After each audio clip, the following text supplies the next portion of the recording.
प्रदेश जहां सत्ता की सबसे बड़ी लड़ाई सिर्फ विधानसभा या लोकसभा तक सीमित नहीं है, बल्कि अब सत्ता का असली खेल खेला जा रहा है विधान परिषद यानी एमएलसी चुनाव में। और इस बार कहानी सिर्फ चुनाव की नहीं है, इस बार कहानी है सत्ता, संगठन और रणनीति के सबसे बड़े टेस्ट की। सूत्रों के मुताबिक भारतीय जनता पार्टी ने दिसंबर 2026 में होने वाले 11 विधान परिषद सीटों के चुनाव के लिए अपने 5 उम्मीदवारों की सूची जारी कर दी है। लेकिन यह सिर्फ एक सूची नहीं है, यह एक पॉलिटिकल मैसेज है, एक स्ट्रेटेजिक सिग्नल है और एक साइलेंट अलार्म भी, क्योंकि बीजेपी ने इस बार कोई नया प्रयोग नहीं किया है। सभी मौजूदा एमएलसी सदस्यों को ही फिर से मैदान में उतार दिया है और यहीं से शुरू होता है असली सवाल।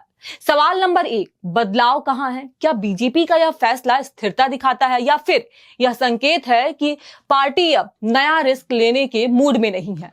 राजनीतिक गलियारों में चर्चा तेज है कि क्या ये री एंट्री स्ट्रेटेजी है या फिर नो चेंज पॉलिसी के पीछे कोई गहरी राजनीतिक मजबूरी। सूत्रों का दावा है कि इन सभी उम्मीदवारों को करीब 6 महीने पहले ही संकेत मिल चुका था और उसी दिन से मैदान में असली चुनाव शुरू हो चुका था। वोटर लिस्ट तैयार करना, संगठन मजबूत करना, स्थानीय नेटवर्क बनाना और चुनावी कार्यालय खोलना। इस बार बीजेपी ने जो 5 नाम उतारे हैं वो सिर्फ उम्मीदवार नहीं है, वो अलग अलग सामाजिक और क्षेत्रीय समीकरणों के पॉलिटिकल टूल्स हैं। कुर्मी वोट बैंक, ब्राह्मण प्रभाव, शिक्षक समुदाय और क्षेत्रीय पकड़। लेकिन सवाल यह है, क्या यह सोशल इंजीनियरिंग वोट में बदल पाएगी या फिर यह सिर्फ कागज पर बना गणित साबित होगा? पहला नाम है इंजीनियर अविनाश सिंह पटेल। कुर्मी समाज में मजबूत पकड़ और सत्ता के बेहद करीबी माने जाते हैं।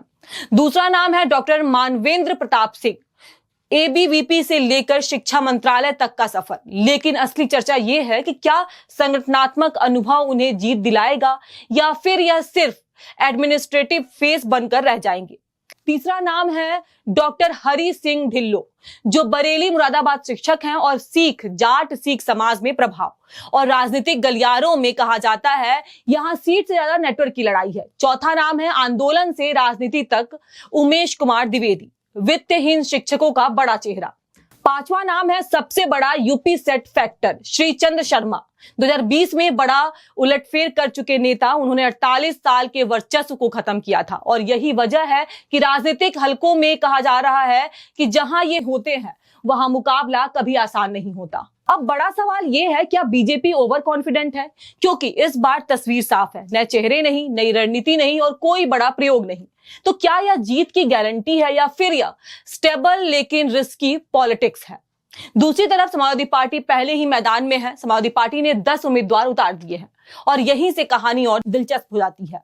क्या समाजवादी पार्टी की जल्दी तैयारी उसे फायदा देगी या बीजेपी का संगठनात्मक नेटवर्क उसे भारी पड़ेगा? लेकिन असली खेल अभी शुरू नहीं हुआ है, क्योंकि बहुजन समाज पार्टी अभी भी चुप है और कांग्रेस मैदान में जरूर है। लेकिन राजनीतिक गलियारों में सबसे बड़ा सवाल यही है, क्या यह चुनाव सीधा मुकाबला है या फिर आखिरी वक्त पर कोई ऐसा धमाका होगा जो पूरा समीकरण बदल देगा? आपको क्या लगता है? हमें कमेंट करके जरूर बताएं। धन्यवाद।